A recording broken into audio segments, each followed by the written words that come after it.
এখানে যে প্রশ্নটি নেওয়া হয়েছে, প্রশ্নটিতে বলেছে 5x² - x + a = 1 দ্বিঘাত সমীকরণের একটি বীজ অপরটির অনন্যক হলে a এর মান কত। আমরা এই অংশটুকু নিয়ে নিচ্ছি। সেটা কি আছে, 5x² - x +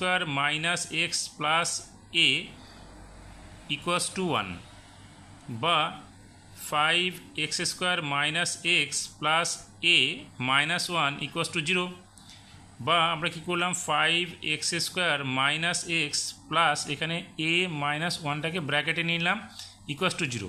তার মানে এখানে কি হলো, x² এর সহগ কত, 5 হলো, অর্থাৎ a এর সহগ 5, b এর সহগ হচ্ছে -1 এবং c এর সহগ হচ্ছে a - 1।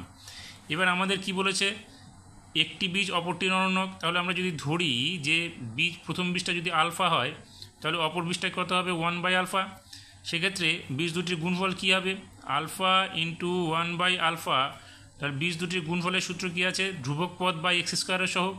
তবে এখানে ধ্রুবক পদ কত হচ্ছে a - 1 আর x² এর সহগ কত হচ্ছে 5। তাহলে এখানে আমরা লিখব a - 1, নিচে কী হবে 5।